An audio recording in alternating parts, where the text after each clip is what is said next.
Autorretrato. Torajiko Terada. A principios de abril, después de leer el libro Bocetos de pinturas al óleo, de Kanai Yamamoto, de repente me entraron ganas de probar la pintura al óleo yo mismo.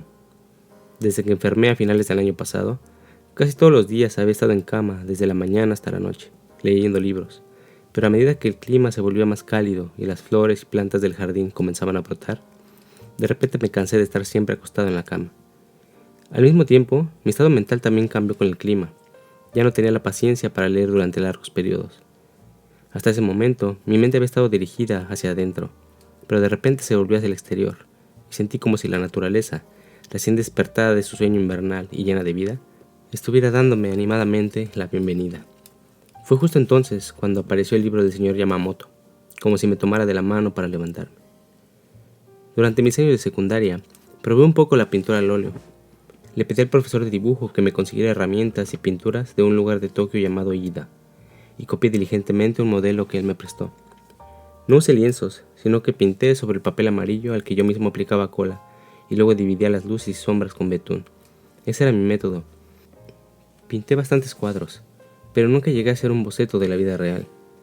Dejé de pintar cuando me fui a estudiar a otra región, y hasta hoy nunca volví a tomar un pincel. Incluso los viejos estuches de pintura, paletas y caballetes que usaba fueron desechados por mi madre sin que yo lo supiera, cuando abandonamos nuestra casa en el campo hace algunos años, pensando que ya no los necesitaría.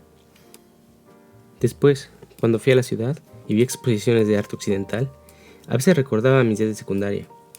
Al mismo tiempo, recordaba el olor característico de las pinturas y una canción que solía cantar con voz nasal mientras pintaba. Eso avivaba mi deseo de volver a disfrutar de este pasatiempo.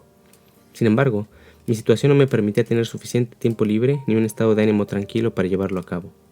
Aunque no podía realizar este deseo, el solo hecho de pensar en ello cada vez que visitaba una exposición traía un soplo de aire fresco a mi monótona vida. En la secundaria, aparte de las obras del profesor, solo había visto reproducciones litográficas a color de pinturas al óleo. Recuerdo una vez que la esposa de un misionero británico montó una tienda en el parque de un antiguo castillo y pasó varios días pintando allí. Me acerqué con cautela, con ganas de echar un vistazo a sus obras, pero un niño rubio de unos 12 o 13 años se me acercó y me dijo: «No te acerques demasiado, el perro podría morderte». De hecho, había un perro grande y desconocido cuidando el lugar. Durante los más de 20 años siguientes, mis ojos se expusieron a una considerable cantidad de pinturas al óleo, probablemente un número inmenso. A medida que las veía, mi percepción iba cambiando gradualmente, y mis pensamientos sobre el arte de la pintura al óleo también evolucionaron de diversas maneras.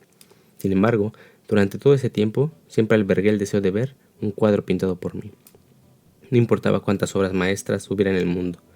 Lo que quería era ver una pintura al óleo creada por mí, aunque fuera mediocre, algo que nunca había visto en mi vida.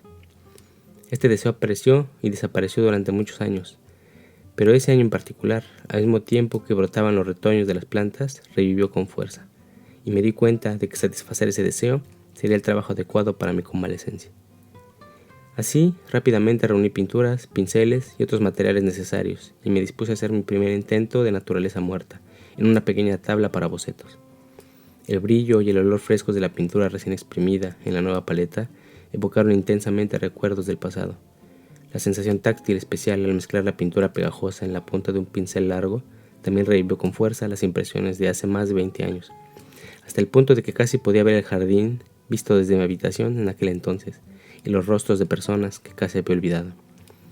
Primero comencé a pintar cosas que tenía a mano, como bonsáis, dulces o tazas. Al principio no me preocupaba si eran buenos o malos. Tales consideraciones eran completamente irrelevantes. Podría haber miles de artistas, pero solo hay uno como yo. Era cierto que no podía pintar como quería.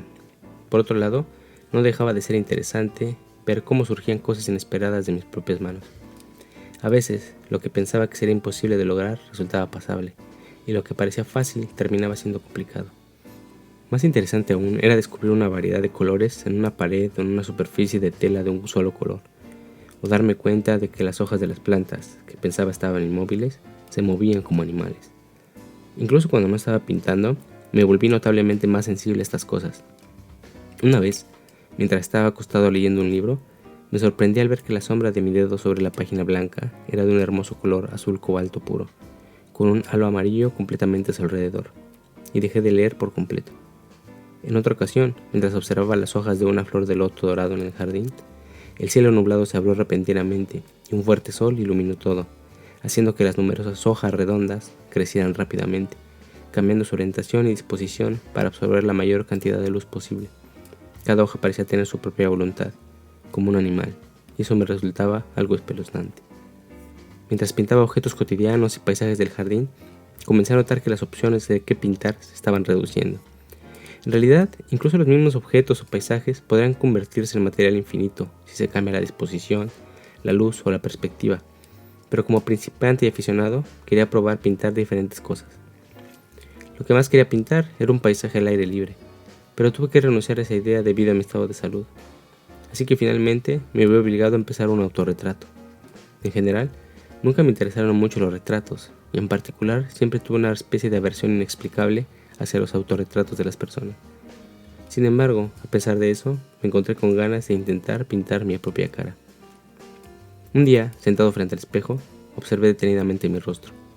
Mi color de piel estaba mal, mis mejillas colgaban, y había una expresión oscura e indescriptiblemente desagradable alrededor de mis ojos, cejas y boca, lo que me hizo perder momentáneamente el valor de intentar pintarlo. Pero luego, en un día de buen tiempo y ánimo, coloqué un espejo pequeño frente a mi escritorio, y vi que la cara en el espejo parecía alegre y vivaz, como si fuera otra persona. Así que inmediatamente comencé a dibujar un boceto en la tabla más pequeña. Traté de hacer un boceto preliminar con lápiz, pero no se parecía mucho a mí. Sin embargo, una vez que comencé a aplicar la pintura, pronto logré algo que se parecía a un rostro humano, y de hecho sentí que se parecía un poco a mí. La cara solo medía unas 2 pulgadas de largo, por lo que la superficie que necesitaba pintar era pequeña, y me sorprendió gratamente que el resultado se pareciera más a una cara de lo que había esperado. Cuando lo mostré a mi familia, algunos dijeron que se parecía a mí, y otros que no, y por supuesto, ambos tenían razón. Lo que noté al dibujar este primer autorretrato fue que la cara en el espejo es una versión invertida de mi propia cara. Aunque esto es muy claro desde un punto de vista físico, solo lo experimenté verdaderamente mientras dibujaba.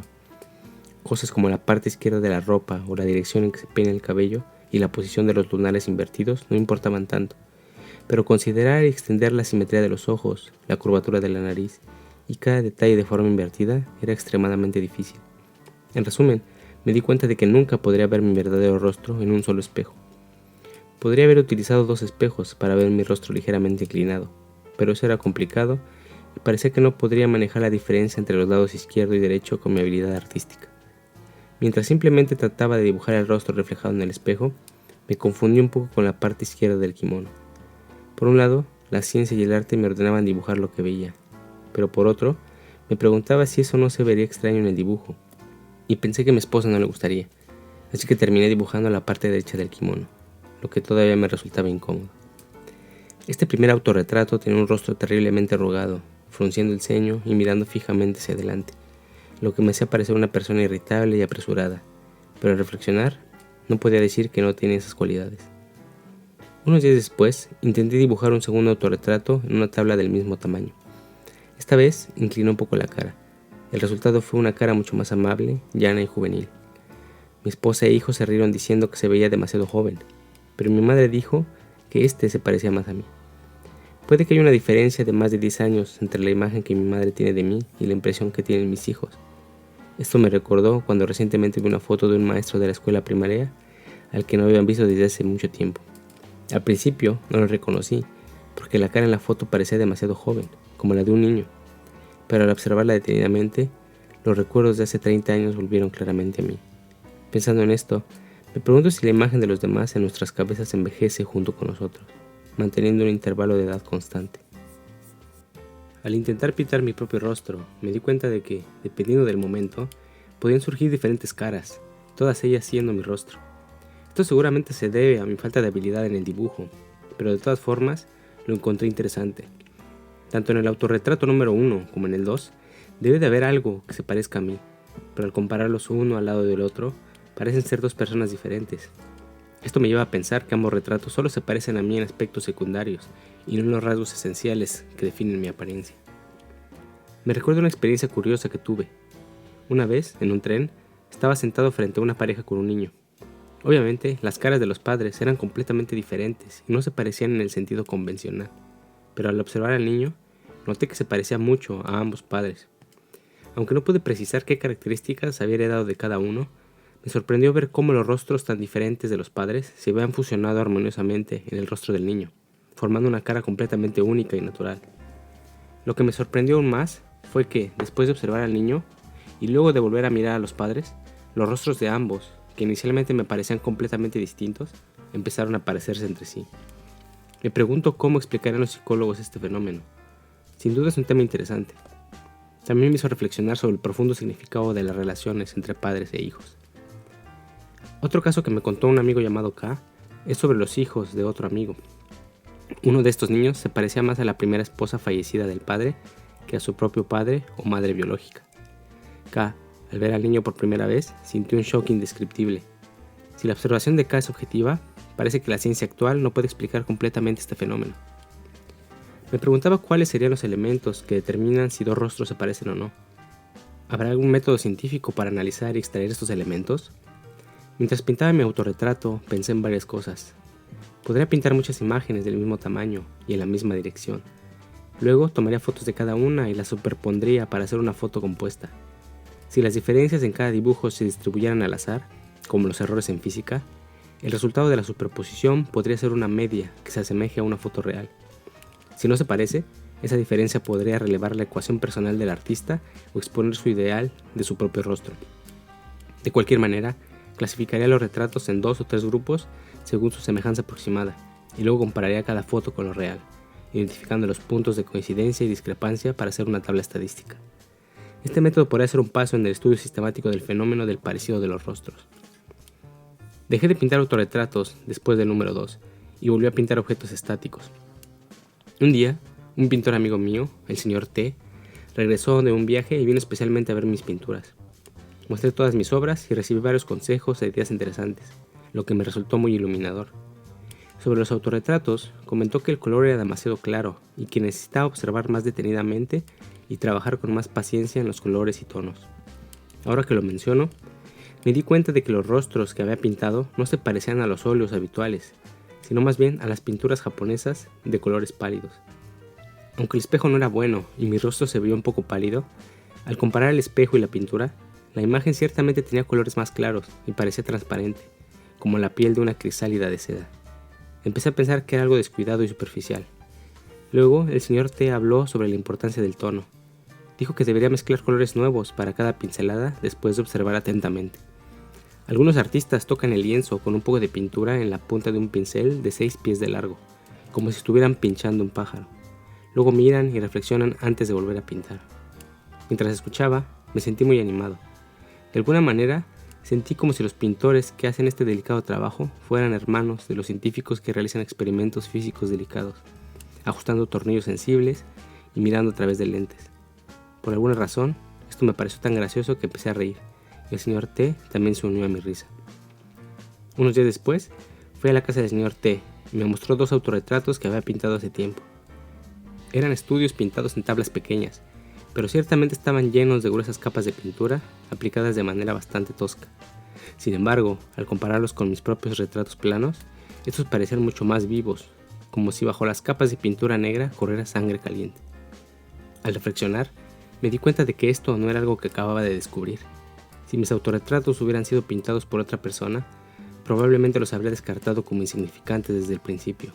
Solo porque fueron pintados por mí, no pude ver lo obvio hasta que vi las obras del señor T.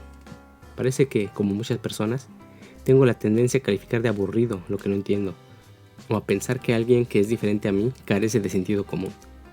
Afortunada o desafortunadamente, no tengo suficiente confianza en mis pinturas como para considerarlas mejor que las del señor T, por lo que quedé completamente impresionado por sus obras y sus explicaciones. Así que decidí cambiar mi enfoque y comenzar un tercer autorretrato. Siguiendo el consejo de T, esta vez decidí pintar sobre lienzo. Compré un lienzo de tamaño número 6 y lo monté en un bastidor. También compré un caballete y lo coloqué allí. Al darme cuenta de que las cosas se estaban volviendo más serias, me sentí un poco intimidado y no pude empezar de inmediato. Me senté frente al tocador que estaba al lado de un armario en el rincón de la sala de estar, dejando que la luz entrara desde la izquierda e iluminara la mitad de mi rostro. Entonces decidí pintar todo lo que se reflejaba en el espejo, ya fuera el caballete, el armario detrás de él o los libros y periódicos encima de este. tratando de incluir todo lo que podía ver. Esta vez comencé mi dibujo preliminar con la intención de hacer el rostro lo más grande posible, pero por alguna razón, mientras lo dibujaba, terminó siendo más pequeño de lo que esperaba. Aunque intenté hacerlo grande, sentí como si mi mano y el lápiz lo redujeran automáticamente.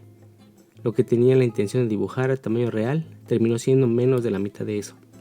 Lo que pensaba que era el tamaño real en realidad era solo una imagen en el espejo, y debido a que el espejo estaba al doble de distancia, el ángulo visual era considerablemente más pequeño. Además, el lienzo estaba más cerca, por lo que incluso si el ángulo visual de la imagen y el dibujo fueran el mismo, el tamaño resultaría ser menos de la mitad del real. Empecé a pensar que probablemente es muy difícil tener una noción precisa del tamaño de nuestro propio rostro, ya que lo que vemos en el espejo está invertido y no corresponde al tamaño real. Me pareció que, en cierto modo, pasamos toda la vida sin conocer nuestro verdadero rostro. No sabemos ni cómo es nuestra propia cara. Recordé a alguien que dijo: "Una nunca puede tocar su propia espalda". Me pareció problemático borrar y redibujar el boceto, así que decidí continuar con el tamaño que tenía, pensando que era bueno tener al menos un retrato de ese tamaño. Cuando le mostré el boceto a mi esposa y mi hija mayor y les pedí que buscaran diferencias, rápidamente encontraron varios errores. Es extraño cómo los errores que son tan obvios para los demás pueden ser difíciles de detectar para quien está dibujando. A pesar de que el boceto no se parecía mucho, comencé a pintar. Pensé que mejoraría a medida que avanzara, pero pronto me di cuenta de que no sería tan fácil. Por supuesto, comencé pintando el rostro. Cuando terminé con los colores básicos de la piel y las sombras, aunque no se parecía, resultó ser un rostro bastante agradable, lo que me animó un poco. Sin embargo, a medida que comencé a usar el pincel más detalladamente para mejorar el parecido y ajustar los tonos, anticipé que se volvería complicado. El primer gran problema fue que, al centrarme en pintar partes específicas fielmente, la posición y el equilibrio entre ellas se desordenaban. Por ejemplo, después de trabajar cuidadosamente en el ojo derecho y pensar que estaba bien, al alejarme para verlo en conjunto, ese ojo parecía haberse desviado o torcido independientemente del resto de la cara. Parecía que tenía la tendencia de cambiar la inclinación de la cara al pintar el ojo derecho y luego el izquierdo. Como resultado, los dos ojos parecían moverse independientemente y no se armonizaban en la cara. No había más remedio que elegir uno como estándar y hacer que el otro se ajustara. Decidí usar el ojo derecho, que era el más parecido, como referencia, y al pintar el izquierdo, tuve mucho cuidado en mantener las relaciones con el derecho. Traje un compás y una regla para medir las proporciones, pero este trabajo no era tan sencillo como cuando se pintan objetos inmóviles, ya que estaba usando un espejo. En todo momento estaba comparando mi rostro real con el reflejo en el espejo, y la regla real con su reflejo, lo que a veces causaba confusión en mi mente y me llevaba a comparar los elementos equivocados. Además, cuando intentaba mirar estrechamente a través del agujero formado por mi mano cerrada, como solía hacer con objetos inmóviles, el rostro en el espejo imitaba mi acción, haciendo inefectivo ese método para pintar las áreas alrededor de los ojos. Al usar el ojo derecho como referencia y avanzar en el dibujo, pronto me di cuenta de que necesitaba hacer grandes cambios en todo, desde la nariz hasta el contorno del rostro. Parecía que tendría que inclinar toda la cara considerablemente. Eso me preocupó, ya que significaba que tendría que destruir y rehacer el ojo derecho, que era clave. Esta idea me desanimó tanto que estuve a punto de lanzar el pincel y abandonar. Decidí hacer una pausa y coloqué el lienzo en una esquina de la habitación para mirarlo desde lejos. El rostro entero parecía torcido y distorsionado, y el ojo, que inicialmente parecía bien, ahora emitía una mirada maliciosa y amenazante. Me resultaba insoportable dejarlo así, hasta el día siguiente, así que, aunque me dolían los hombros, decidí hacer el esfuerzo de corregirlo. Desde entonces, casi todas las mañanas, después de limpiar la habitación, trabajaba en este autorretrato número 3. Pensé en dedicar solo las mañanas para evitar cansarme demasiado, pero mientras comía al mediodía y miraba el cuadro, los errores me saltaban a la vista y me preocupaban. Pensando en solo una pincelada más, terminaba pasando inadvertidamente toda la tarde en ello. A pesar de todo, parecía que el retrato se iba pareciendo cada vez más a mí.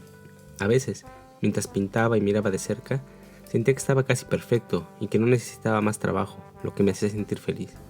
Sin embargo, cuando lo retiraba del caballete y lo apoyaba contra la pared para mirarlo desde abajo, me sorprendía lo diferente y extraño que se veía el rostro. A veces, una de las fosas nasales parecía colgar de manera exagerada, algo que no notaba cuando lo veía de cerca. Curiosamente, el rostro en el cuadro comenzó a impregnarse en mi mente, convirtiéndose en una persona viva. A veces se parecía a mí, otras veces a alguien más. A veces, incluso sentía que el rostro en el cuadro era el verdadero yo y que el reflejo en el espejo era falso. Especialmente cuando pensaba en ello alejado del espejo y del cuadro, la imagen del cuadro se imponía en mi mente como una presencia más fuerte y real que la del espejo.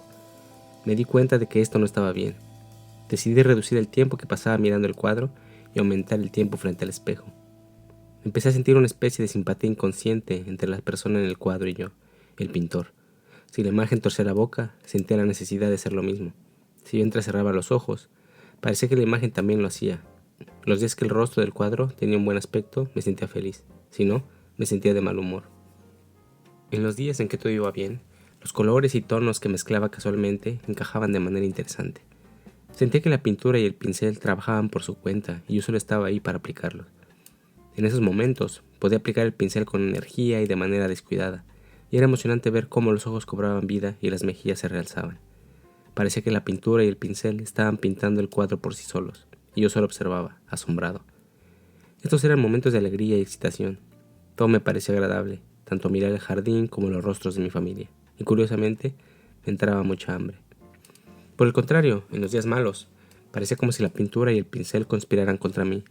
Si el color era demasiado oscuro y lo corregía, inevitablemente quedaba demasiado claro.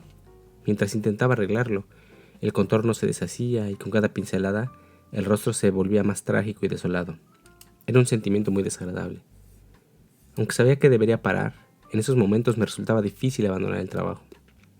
Cuando llegaban visitas inesperadamente y tenía que detenerme, sentía tanto alivio como frustración. Una vez que se iban, no podía resistir la tentación de mirar el cuadro fallido de nuevo. Debido a mi gran dedicación a la pintura, los miembros de mi familia bromeaban diciendo que el alma del cuadro podría escapar durante la noche. Sin embargo, una noche, mientras estaba acostado en la cama mirando el autorretrato que había colgado en el marco de la puerta, me pareció que la cara en la pintura parpadeaba inesperadamente. Pensé que era interesante y lo observé atentamente, pero no ocurrió nada. Sin embargo, cada vez que desviaba la mirada, parecía parpadear de nuevo. Probablemente era una alucinación común. Recuerdo una historia corta de Pushkin, donde la reina de espadas parpadea, lo que indica que cuando nuestros nervios están en su estado particular, pueden surgir tales alucinaciones. Más extraño aún era que cuando cerraba los ojos en la oscuridad, podía ver el rostro del cuadro. La primera vez que lo noté, fue tan claro como una alucinación, pero luego se volvió más vago, aunque aún reconocible como el rostro del cuadro. Conozco el fenómeno de la imagen residual en la fisiología óptica, que normalmente dura solo un corto tiempo después de mirar un objeto, y usualmente muestras tanto imágenes positivas como negativas. Nunca había leído ni oído sobre una imagen residual que persistiera tanto tiempo y solo mostrara una imagen positiva. Probablemente era una alucinación causada por una anormalidad nerviosa, pero aún así era extraño. Recordé historias de asesinos que años después, durante una fiebre, veían claramente el rostro de sus víctimas, y me pregunté si lo que veían era similar a mi alucinación. Hubo otra experiencia extraña, similar a una ilusión. Un día, mientras ajustaba los ojos y la boca del cuadro como de costumbre, de repente me pareció que el rostro que estaba pintando se parecía al de mi difunto padre. Fue como si el rostro de mi padre apareciera inesperadamente en la pintura, y me quedé atónito y sorprendido. Pero después de pensarlo, no parecía tan extraño. Siempre me han dicho que me parezco mucho a mi padre, aunque personalmente no lo creo, pero debe haber algún parecido. Quizás al ajustar ciertas partes de mi propio rostro, accidentalmente toqué esos rasgos similares, y al modificar un detalle clave, el rostro de mi padre apareció repentinamente. Empecé a pensar que, mientras día tras día creaba diferentes rostros con mi pincel, quizás los rostros de ancestros desconocidos a los que nunca había visto podrían estar apareciendo ocasionalmente en ellos. De hecho, a veces tenía la sensación de que algunos rostros me resultaban extrañamente familiares. Aunque los recuerdos y experiencias concretos de individuos particulares probablemente no se transmitan genéticamente, podría ser que ciertas sutilezas destiladas de esos recuerdos y experiencias sí se hereden, provocando este tipo de sensaciones. Eso me recordó el concepto de herencia de gustos, de Natsume Soseki. También recuerdo haber leído algo similar en los escritos de Lafcadio Hearn. Si retrocedemos 1000 años en el linaje de nuestros ancestros, resulta que la persona que soy ahora ha heredado la sangre de aproximadamente 20 millones de personas. Pensándolo de esa manera, los diversos rostros que he estado creando cada día podrían corresponder a los rostros de alguno de esos 20 millones de personas. Esto me pareció curioso, pero al mismo tiempo me hizo pensar que necesitaba reconsiderar la constitución de lo que considero yo desde esta perspectiva. Me parecía que el concepto de un yo independiente se desintegraba en pedazos, dejando solo un sinfín de espíritus del pasado retorciéndose en las células y glóbulos de mi cuerpo. Finalmente, de alguna manera, terminé este tercer autorretrato. Me di cuenta de que, en un sentido verdadero, nunca podría considerarse terminado, así que decidí dejarlo por un tiempo. En el fondo había un armario cubierto con una tela verde, sobre el cual estaban desordenadamente colocados libros y periódicos, lo que hacía que el cuadro en su conjunto pareciera vulgar. Más tarde pinté sobre eso, reemplazándolo por algo que parecía una cortina de color verde oscuro. Esto hizo que el rostro saltara y cobrara vida de repente. No solo eso, sino que la pintura, que hasta entonces había tenido un aire similar al de una ilustración de revista, adquirió una especie de serenidad y un carácter más clásico gracias a esta modificación. Además, el contraste de colores intensificó el tono rojizo del rostro.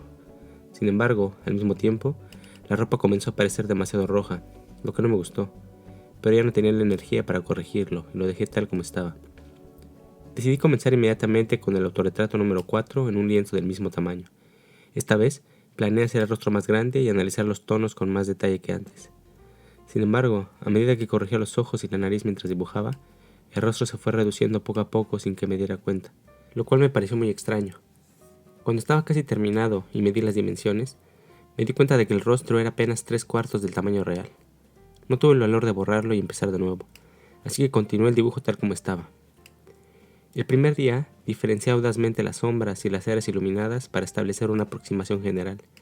El rostro que resultó en esa etapa se parecía sorprendentemente al del tercer autorretrato. Parecía que algún error arraigado en mi mente se estaba imponiendo con fuerza. Después de más de 20 días de ajustes, finalmente tuve que abandonar el cuadro, ya que no se estaba materializando como esperaba. El hecho de que el rostro fuera más grande solo aumentó las dificultades. Me enfoqué demasiado en los detalles y perdí la perspectiva del conjunto. Recuerdo que Cézanne dijo algo como: ¿entiendes, Vollars? Las líneas del contorno huyen del observador. Aunque no entendía completamente lo que quería decir, frecuentemente sentía algo similar. Cuando pensaba que había capturado el lado derecho de la cara, el lado izquierdo parecía deslizarse. Una vez observé a un pintor haciendo un retrato y me llamó la atención su comportamiento, incomprensible para un aficionado como yo. Por ejemplo, mientras pintaba cuidadosamente la punta de la barbilla, el pincel de repente saltaba a los párpados como un rayo. Vigilaba su pincel con gran atención, moviéndolo rápidamente de un lugar a otro, como un perro pastor que corre alrededor del rebaño para evitar que las ovejas se dispersen. Ahora entiendo que estaba vigilando las líneas del contorno y los colores que intentaban escapar. Me di cuenta de lo difícil que es este proceso. De hecho, es aterrador cómo un ligero desplazamiento de solo 1 milímetro en las líneas del contorno puede cambiar completamente la apariencia de un rostro. Un punto de pintura que sea demasiado oscuro o claro en cierta ubicación puede hacer que el rostro se vea distorsionado. Estos efectos eran más evidentes cuando me alejaba del cuadro, lo que me hizo comprender un poco el sentido de usar un pincel de 6 pies. De alguna manera logré hacer algo que parecía un rostro, pero curiosamente se parecía mucho a un conocido académico. Sin saberlo, un miembro de mi familia vio el cuadro y comentó que parecía el rostro de un carpintero o un albañil. Mientras seguía haciendo ajustes y cambios diarios, me sorprendió que el mismo rostro del carpintero volviera a aparecer inesperadamente. A menudo sentía como si me encontrara casualmente con una persona que intentaba evitar conscientemente. Un día decidí drásticamente recortar la mejilla izquierda y después de eso, nunca más fui atormentado por ese extraño fantasma. Llegué a la conclusión de que probablemente nunca terminaré este cuadro. Hablando con mi amigo K sobre mis experiencias recientes, él señaló algo interesante. Después de todo, capturar un momento específico en un rostro humano que cambia constantemente es muy difícil. Y aunque lo captures y lo expreses, ¿realmente representa a esa persona? Reflexionando sobre esto, pensé que aunque una especie de fotografía instantánea podría ser perfeccionada con un entrenamiento técnico, un retrato verdadero de una persona viva nunca está realmente terminado. Tal vez en este sentido, los retratos estilo Nihonga o las caricaturas tienen más posibilidades de éxito. Incluso los retratos que capturan cada pestaña sin dejar nada fuera, que parecen caras de metal esmaltado, pueden no ser tan verídicos como los extraños rostros creados por los posimpresionistas y artistas posteriores. Al desarrollar este pensamiento, podía llegar a comprender las reivindicaciones y teorías de movimientos como el cubismo o el futurismo. Si se puede capturar y finalizar un cuadro de un objeto natural eternamente cambiante, debe haber algún truco. No solo con los rostros, sino con cualquier objeto. Si delineo los contornos con demasiada precisión, el cuadro se vuelve demasiado rígido y pierde realismo. Por ejemplo, si dibujo con cada detalle cada hoja de una planta, parece más bien un objeto de hojalata pintado. Pensé que esto podría deberse a mi falta de habilidad, pero incluso en las obras de grandes artistas a veces se ve ese efecto. Por el contrario, al dibujar intencionadamente los contornos de manera imprecisa, la vitalidad y la sensación de movimiento y profundidad surgen. Ese fenómeno, creo, se puede explicar bastante fácilmente en términos psicológicos y científicos. También me hizo pensar que los errores comunes en el dibujo y la torpeza podrían ser elementos necesarios en la pintura. El secreto del truco parece estar oculto aquí. Durante el proceso de trabajar todos los días en el mismo rostro, a veces lograba dar con la solución adecuada. Aunque sabía que algo estaba diferente, no podía identificar exactamente qué. Pero cuando de repente lo arreglaba, sentía una extraña satisfacción. Era como si hubiera afinado perfectamente las cuerdas de un instrumento, o como si finalmente hubiera enroscado un tornillo difícil en su lugar, sintiendo una liberación instantánea de la tensión en mis hombros. Cuando las cosas iban bien, me daba miedo volver a tocar esas áreas. Necesitaba reunir un valor heroico para retocarlas, pero a menudo esto resultaba en rigidez y torpeza, lo que generalmente llevaba al fracaso. Si no me preocupara por el progreso, tal vez dejar las cosas como estaban sería más seguro, y estaría en línea con lo que se llama estrategia de supervivencia. Así que finalmente dejé el cuarto autorretrato sin terminar. El tercer retrato tenía una expresión maliciosa, como el primero, pero el cuarto resultó ser más amable, como el segundo. Me sentí como si estuviera alternando entre dos personalidades diferentes. Luego decidí intentar un perfil, utilizando dos espejos para capturar mi silueta lateral, y el resultado fue sorprendentemente inesperado. Primero, mi nariz era mucho más prominente de lo que pensaba, proyectándose de una manera bastante desagradable. La frente estaba inclinada hacia atrás, la mandíbula hundida, y la parte posterior de la cabeza sobresalía de una manera extraña, recordándome un poco a Robespierre. Fue difícil reconciliar esta imagen lateral con la imagen frontal que conocía. Había tenido experiencias similares con fotos de desconocidos en álbumes, pero nunca esperé tener tal experiencia con mi propio rostro, que ha estado encima de mis hombros durante más de 40 años. Esto me hizo pensar que cuando los detectives buscan a un criminal basándose en una foto frontal, hay una buena probabilidad de que no reconozcan a la misma persona vista de perfil. En algunos casos, podría ser más seguro basarse en una descripción abstracta de las características faciales. O quizás una caricatura exagerada podría ser más efectiva, ya que una buena caricatura a menudo revela más sobre la esencia de una persona que una foto real. Una pregunta que siempre me ha intrigado es cómo los rostros humanos a menudo se parecen a los de los animales, y viceversa. Cómo ciertos animales nos recuerdan a personas específicas. De hecho, hay personas que se parecen a camellos, pelícanos, peces globo, besugos, mantis religiosas, o incluso los llamados hijos de dragón. Recuerdo una antigua edición de la revista Strand que mostraba fotografías de varios animales hábilmente comparados con personas. Un extranjero una vez comentó que cada vez que veía las caras de los luchadores de sumo japoneses, le recordaban a algún animal, aunque su propia cara también se parecía a la de alguna bestia. La cara de Tolstoy, pintada por Levitan, por ejemplo, se parece indudablemente a la de un león. Esto me hace pensar que la imagen que se forma en nuestras mentes cuando vemos un rostro humano definitivamente no es geométrica en el sentido euclidiano. Parece que las impresiones de diferentes rostros se crean a partir de un número relativamente pequeño de elementos en una gran cantidad de permutaciones. Dentro de estas, debe haber ciertas combinaciones clave que determinan la similitud. Una vez que estas están presentes, los detalles restantes pueden variar. Analizar estas combinaciones clave sería un problema interesante, pero difícil. Al recordar la posición de las estrellas en el cielo, solemos conectarlas con líneas imaginarias para formar constelaciones.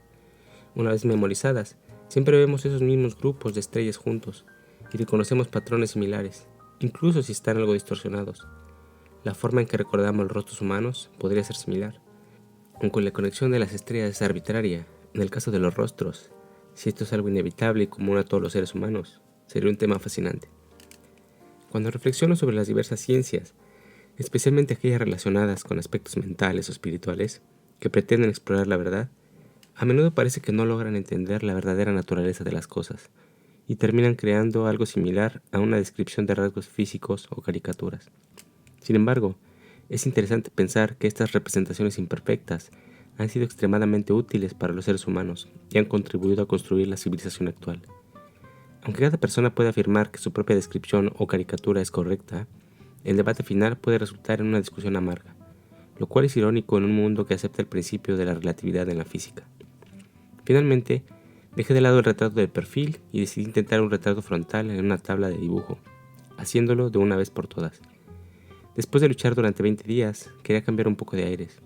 Comencé con una actitud de no importa si se parece o no. Y sorprendentemente, en solo 2 días, logré un rostro que realmente parecía funcionar. Curiosamente, este resultó ser el más vivo y artísticamente atractivo de todos. Incluso hubo quien dijo que era el que más se parecía a mí hasta ahora. Me sorprendió lo fácil que fue, lo que me hizo pensar que toda la experiencia adquirida con los retratos anteriores pudo haber contribuido a este esfuerzo. Al colocar los 5 retratos desde el primero hasta el último, uno al lado del otro, se veían muy diferentes entre sí. Todos eran productos del azar. Captar la necesidad en esta secuencia aleatoria no era tarea fácil. Lo único común entre ellos podría ser características abstractas, como tener 2 ojos, aunque la apariencia diaria de un rostro sea producto del azar. Si uno siguiera la historia diaria de un rostro desde la infancia, formaría un continuum ininterrumpido hasta la edad adulta, pero será muy difícil, si no imposible, demostrar científica y teóricamente a un extraño que el rostro de un niño y su rostro actual pertenecen a la misma persona. Incluso para los padres que han vivido en la misma casa durante décadas, será un desafío demostrar que no han cambiado por otra persona en medio de la noche. Es probable que muy pocas personas tengan un agarre completo en la continuidad entre su rostro infantil y adulto. Nos sentimos seguros simplemente porque rara vez surge la necesidad de tal prueba. Por ejemplo, ¿cuántos padres podrán identificar con certeza a un hijo que no han visto desde su nacimiento hasta 3 años después?